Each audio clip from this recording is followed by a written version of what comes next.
नमस्कार 2026 एफएसएसआई संस्कार को नहीं आमर एही स्वतंत्र विश्लेषण को स्वागत सत कहबाकू गले एही नुआ नियम गुड़िक आमर छोटो खाद्य व्यवसायींक पई एक बहुत बड़ आश्वस्ति आनी दीछि। एही विश्लेषण रे आमे देखिबा जे किपरि स्थानीय व्यवसायी माने निज मुंडरू बोझ हटाई एबे खोला मनरे निजर व्यवसाय बढ़ाई पारिबे। आसंतु आरंभ करिबा। अच्छा आसंतु सीधा सड़क मूल कथा को जिबा। केबे भाबिचंती आमर एही उठा दोकानी चाट दोकानी किंबा घरोई क्लाउड किचन चलाउथिबा लोकमाने रांधिबा अपेक्षा कागजपत्र कामरे केत्ते समय नष्ट करुथिले। गोटिए पटे स्वादिष्ट खाद्य तैयारी करिवार टेंशन आउ अन्य पटे ऑफिस चक्कर काटी लाइसेंस रिन्यूअल करिवार चाप। सतरे एहा खूब कष्टकर थिला एवं सेमानंकर अधिकांश समय केवल कागजपत्र रे ही चली जाउथिला। एही विश्लेषण रे आमे मुख्यतः पांचटी कथा उपरे नजर पकाइबा।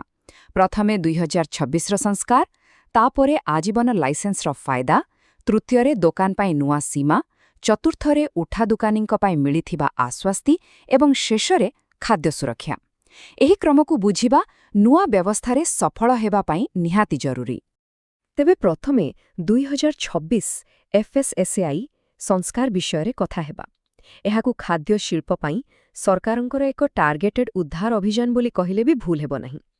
वर्ष वर्ष धरी चाली आसुथिबा जटिल नियमकु एथिरे एकदम सरल कर दिया जाइछि। देखंतु मार्च 27, 2026 तारिखरे बाहरिथिबा एही गैजेट विज्ञप्ति ही एही सबु परिवर्तनर मूलदुआ। एही गोटिए डॉक्यूमेंट, हाँ सतारे एही गोटिए कागज देशर कोटी कोटी खाद्य व्यवसायींक दैनन्दिन टेंशन को एकदम दूर करि दैछि। एबे आसीबा द्वितीय एवं सबुठारु बड़ परिवर्तन उपरे, सेटा हेला आजीवन लाइसेंसर सुविधा। व्यवसायिकंक पई एहा एक विराट बड़ समाधान। आईनगत भाषारे जाहाकु परपेचुअल वैलिडिटी बा निरंतर वैधता कुहा जाउछि, ताकु जदि आमे सरल भाषारे बुझिबा, एहार अर्थ हेउछि सीधा सड़क आजीवन लाइसेंस। माने थरे पंजीकरण करिदेले काम खतम, बातिल न हेबा पर्यंत एहा चालू रहिबो एवं बारंबार रिन्यू करिबार सेई असरंती चक्र एबे सबुदिन पाई बंद होइगला। टिके भाबंतु त पूर्वरु प्रतिवर्ष रिन्यूअल करिबाकु पड़ुथिला, आउ टिके देरी हेले मोटा अंकर फाइन गणिबाकु पड़ुथिला। किंतु 2026 रो नुआ नियम संपूर्ण अलगा। बस गुटिए थर फी दियंतु आउ आजीवन निश्चिंत रुहंतु। प्रशासनिक बोझरु बर्तिबा पाई एहाठारु बड़ सुविधा आउ कोन होई पारे। एबे तृतीय विभागकु जिबा, जहाकि दोकान पाई थिबा नुआ सीमा ब थ्रेशहोल्ड। एहा छोट व्यवसायर परिभाषाकु संपूर्ण रूपे बदलाई देइछि। एठारे सबुठारु मजादार कथाटी हेउछि एही नुआ आय सीमा टेबल। पूर्वरु बेसिक रेजिस्ट्रेशन पाई सीमा केते थिला? मात्र 12 लक्ष टंका, किंतु एबे सीधा 1.5 कोटी टंका। भाबंतु थरे केडे बड़ जंप। एही गोटिए निष्पत्ति जोगु आमर हजार हजार मसला प्रस्तुतकारी, बेकरी एवं छोटो दोकानी माने बड़ लाइसेंसर मुंडबिंधारु बंचीगले। आउ सरकारंक एही ऑफिशियल नियमावली अनुजाई जेउ माने पूर्वरु लाइसेंस नेइ छंती, सेमानंकर एही नुआ सीमाकु सीधा सड़क ऑटोमेटिक माइग्रेशन होइजिबो। सबुठार खुशीर कथा हेला सेथि पाई गोटिए टंका भी एक्स्ट्रा फी देबाकु पड़िबो नाही। चतुर्थ विभागटी आम गली कंदिरे थिबा उठा दोकानी एवं खाद्य ठेला गाड़ी चलाउथिबा लोकंक पाई सबुठारु अधिक आश्वस्तिकर। आसंतु सेही विषय जानिबा। आगरु कोण हेउथिला? जणे उठा दोकानीकु म्युनिसिपालिटी रे पंजीकरण करिबाकु पड़ुथिला, पुणी खाद्य विभागरे भी अलगा पंजीकरण, दुई थर फी देबाकु पड़ुथिला। एहा सेमानंक पई केते अन्याय थिला। किंतु एबे नुआ समाधान बहुत सरल। जेउ माने 2014 रो स्ट्रीट वेंडर्स एक्ट अधीनरे पंजीकृत अछंती, सेमानकु स्वयं चालित भावे खाद्य विभाग मान्यता देबो। माने डबल रेजिस्ट्रेशन रो झंझट एकदम शेष। तेणु एठारे सबुठारु गुरुत्वपूर्ण कथा होछि नियमरे लेखा जाइथिबा ठीक एही धाड़ीटी। एही संशोधन द्वैत पंजीकरण एवं द्वैत फीर आवश्यकता को हटाई दैछि। उठा दोकानी माने पंजीकृत होइथिबा विवेचना कराजिबो।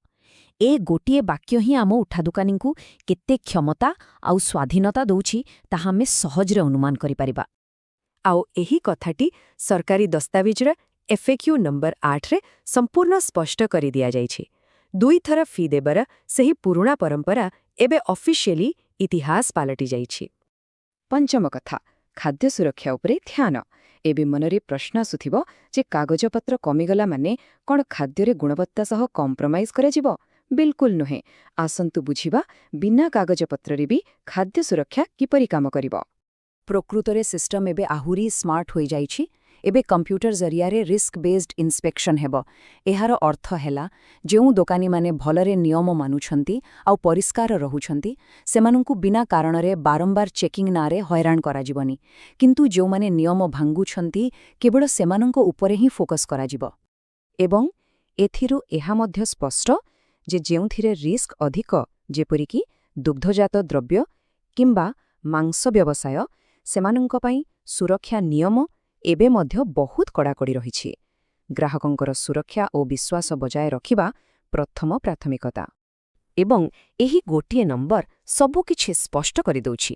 90%। ଏହି ନୂଆ ଥ୍ରେଶୋଲ୍ଡ ଯୋଗୁଁ ଏବେ ଦେଶର ପ୍ରାୟ 90% ଖାଦ୍ୟ ବ୍ୟବସାୟୀ ସିଧାସଳଖ ରାଜ୍ୟ ସରକାରଙ୍କର ଦାୟିତ୍ୱକୁ ଆସିଗଲେଣି। ଏହାଦ୍ୱାରା ନିୟନ୍ତ୍ରଣ ବ୍ୟବସ୍ଥା ଆହୁରି ସହଜ ଏବଂ ଦ୍ରୁତ ହୋଇପାରିବ। ସବୁ ମିଶାଇ ଦେଖିଲେ ଏହି ସଂସ୍କାରଗୁଡ଼ିକ କେବଳ ଡ୍ରାଏ ଆଇନଗତ ନିୟମ ନୁହେଁ, ବରଂ ନିଜ ବ୍ୟବସାୟକୁ ଆଗକୁ ବଢ଼ାଇବାର ଏକ ସୁବର୍ଣ୍ଣ ସୁଯୋଗ। ଆଇନଗତ ସୁରକ୍ଷା ମିଳିଗଲା, ପ୍ୟାକେଟ ଉପରେ FSSAI ଲୋଗୋ ଲାଗିଲେ, ଗ୍ରାହକଙ୍କର ବିଶ୍ୱାସ ଆସିଗଲା, ଆଉ ସବୁଠୁ ବଡ଼ କଥା ହେଲା ସେହି ପ୍ରଶାସନିକ ଭୟ ଆଉ ନାହିଁ, ଯାହାଦ୍ୱାରା ଏବେ ବ୍ୟବସାୟୀମାନେ ଖୁସିରେ ସ୍ୱିଗି କିମ୍ବା ଜୋମାଟୋ ଭଳି ପ୍ଲାଟଫର୍ମରେ ନିଜ ବିଜନେସକୁ ବିନ୍ଦାସ ଆଗକୁ ନେଇପାରିବେ।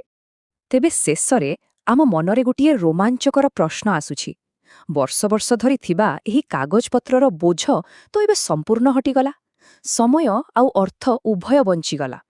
ଏବେ ଟିକେ ଭାବନ୍ତୁ ତ, ଆମର ଏହି ସ୍ଥାନୀୟ ଖାଦ୍ୟ ଉଦ୍ୟୋଗୀମାନେ ଭବିଷ୍ୟତରେ ଆମମାନଙ୍କ ପାଇଁ ଆଉ କେଉଁ ନୂଆ ଏବଂ ସ୍ୱାଦିଷ୍ଟ ଖାଦ୍ୟ ଆଣିବାକୁ ଯାଉଛନ୍ତି। ଏହା ଦେଖିବା ପ୍ରକୃତରେ ବହୁତ ମଜାଦାର ହେବ। ଆଜିର ଏହି ବିଶ୍ଳେଷଣରେ ଆମ ସହ ଶେଷ ପର୍ଯ୍ୟନ୍ତ ଯୋଡ଼ି ହୋଇଥିବାରୁ ଅନେକ ଅନେକ ଧନ୍ୟବାଦ। ନମସ୍କାର।